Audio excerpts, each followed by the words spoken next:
Somewhere in London in the year 1687, a group of sailors, merchants, and slightly caffeinated gossips crammed into a small coffee house near the Thames. The coffee was terrible. Gossip was excellent, and almost by accident, they were about to invent one of the most powerful financial tools in human history. They weren't trying to change the world. They were trying to answer one simple, terrifying question. What happens if my ship doesn't come back? That coffee house was called Lloyd's, and what started as sailors nervously placing side bets on shipwrecks would eventually become a trillion-dollar industry quietly running underneath almost everything in modern life. But insurance wasn't born in that coffee house. It was born out of desperation, thousands of years earlier.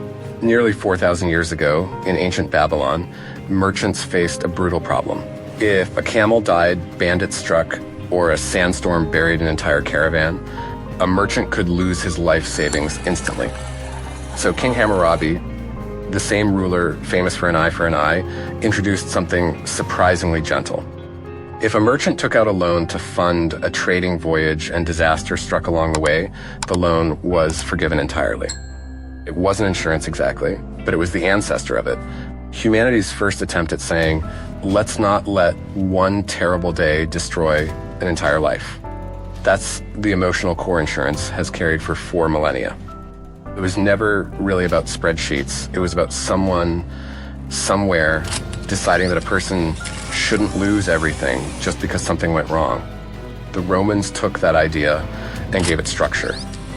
Obsessed with order and dignity, even in death, they created burial clubs called collegia. Members paid a small monthly fee into a shared pool, and if they died, the club paid for their funeral. Soldiers, tradesmen, even freed slaves pooled their coins together so that no one among them would be buried in an unmarked grave, forgotten and alone.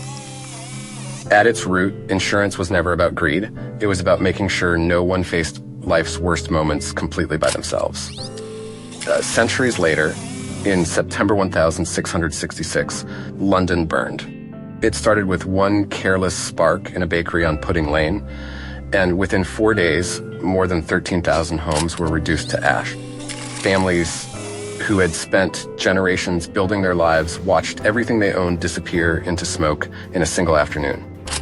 Imagine standing in the street watching your entire life curl into black smoke with no fund, no safety net, no promise from anyone that you'd ever recover any of it. That helplessness pushed a man named Nicholas Barbin to try something radical. He opened the world's first fire insurance company, guaranteeing to rebuild any home that burned down in exchange for a fee. People thought he was either a genius or completely insane, possibly both. But it worked because Barbin understood something simple yet profound. Disaster is unpredictable for one person, but strangely predictable across a crowd. One burning house is a tragedy. Across 1,000 houses, the number of fires each year can actually be calculated. Spread that risk across everyone, and you can cover the unlucky few without ruining yourself. That single idea, spreading individual risk across a group, is the entire secret of insurance. It isn't magic, it's just math, wearing a comforting disguise, which brings the story back to that coffee house by the Thames. Edward Lloyd's shop became the unofficial headquarters for merchants and sailors, because if you wanted the freshest news about which ships had arrived, which were delayed, or which had vanished into the Atlantic, you went to Lloyd's. Naturally, people began placing side bets on ships' fates, a darkly funny scene, merchants casually wagering on their friends' potential ruin over espresso. But it slowly evolved into something more structured. Merchants pooling money to cover shipwrecks, piracy, and storms, spreading the risk of loss across many investors instead of one unlucky owner losing everything. By the 1700s, Lloyd's had transformed from a coffee house into the most powerful insurance market in the world, and remarkably, it still exists today. Underneath it all was real fear. Sailors' wives lying awake, wondering if their husbands were alive somewhere at sea, merchants risking everything on a single voyage. Insurance didn't remove that fear, but it gave it a price tag, and somehow pricing disaster made it survivable. Fire and ships were one thing, but eventually someone asked a darker question: could you insure a human life? For a long time, the answer felt deeply wrong. Betting on someone's death seemed uncomfortably close to wishing for it, and early life insurance was even banned in some places for that reason.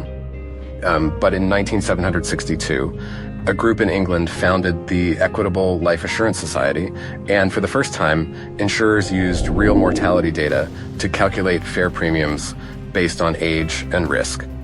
Life insurance stopped being guesswork and became math applied to mortality. Yet, hidden inside all that cold calculation was something deeply human. Life insurance was never really about death. It was about the people left behind. It was a husband worried about what would happen to his wife and children if he didn't come home from work one day, buying a promise in advance that his absence wouldn't leave them with nothing. That is the emotional engine underneath every policy ever written: love wearing an actuarial table as a disguise. As the Industrial Revolution roared to life, factories, railways, and coal mines created entirely new categories of risk. Workers lost fingers in machinery, trains derailed, boilers exploded, often fatally. Insurance had to grow up quickly, splitting into specialties like health coverage, workers' compensation, and liability insurance, calculating risk with terrifying precision. It became less romantic and more regulated, less coffeehouse, more filing cabinet, but the same original impulse from Babylon and Rome remained underneath it all. Don't let one bad day erase a person's entire future. Today, insurance touches nearly everything: your car, your health, your home, even your phone screen, which seems to shatter with suspicious regularity. There is insurance for satellites in space, for professional athletes' limbs, for musicians' hands, and even, famously, policies filed against alien abduction. Humanity has gone from Babylonian debt forgiveness to Roman burial clubs to coffeehouse side bets to global corporations processing risk through algorithms in milliseconds. The tools evolved into something almost unrecognizable. But the fear at the center of it all hasn't changed in 4,000 years.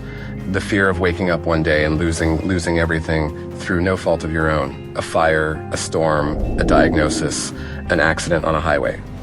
Insurance is humanity's collective answer to that fear. Thousands of strangers, people you will never meet, quietly agreeing to share the weight of each other's worst days so that no single person has to carry the full cost alone. It isn't romantic, and nobody grows up dreaming of becoming an actuary. But it might be one of the most quietly compassionate systems humans have ever built, unfortunately dressed in the most boring possible packaging. So the next time you sigh at a premium or scroll past a confusing policy document, remember where it all began: a king in Babylon forgiving a debt, Roman strangers pooling coins for each other's funerals, a merchant in London refusing to let a fire be the end of the story, and sailors in a coffeehouse quietly agreeing to survive disaster together.